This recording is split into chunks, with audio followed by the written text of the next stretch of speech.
ધન આવે તો લેણું ભરવું, દેવાદારનો સમય પલટાય. ધન આવે ત્યારે દેવું ભરવું, લેણું ભરવું. જેટલું વ્યાજ સાથે ચડ્યું હોય તેનું સાથે મૂળ વ્યાજની રકમ ઉમેરીને લેણું ભરવું, તે દેવું ભરી દેવું. મનુસ્મૃતિ પાના નંબર 174 153 પુરાવો છે.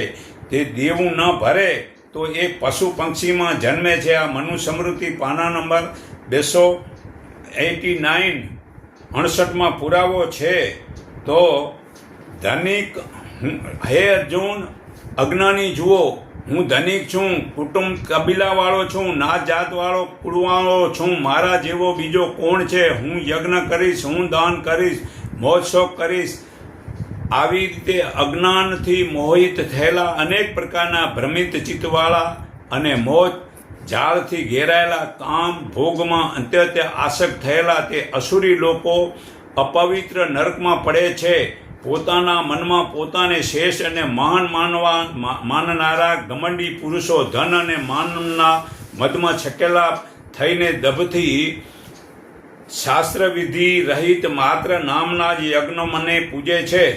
અહંકાર, બળ, ગર્વ, કામ તથા ક્રોધનો આશરો લઈ લોકોને વેર કરનારા, તેઓ પોતાના બીજાના દેહમાં એકરૂપે રહે એવા મારા જ એટલે ભગવાનના મનને વેર કરે છે.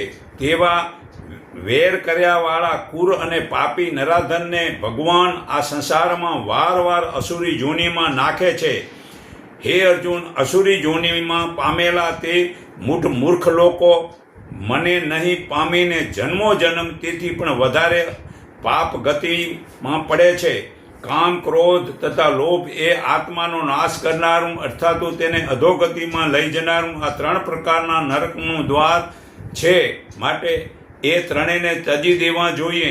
હે અર્જુન, આ 3 પ્રકારના નરકના દ્વારથી મુક્ત થયેલો મનુષ્ય આત્માનું કલ્યાણ થાય તેવા કર્મ કરે છે અને તેથી તે પરમગતિ પામે છે.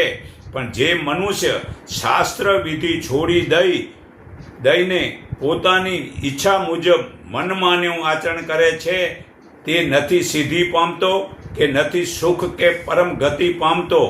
તેથી કરવા યોગ્ય અને ન કરવા યોગ્યનો નિર્ણય કરવામાં તારે માટે શાસ્ત્ર જ પ્રમાણ છે. માટે શાસ્ત્ર જે કર્મ કરવાનું વિધાન કહેલું હોય તે જાણી તારે કર્મ કરવું જે જોઈએ. તો ભાઈ શાસ્ત્રનું જે કયું કરશે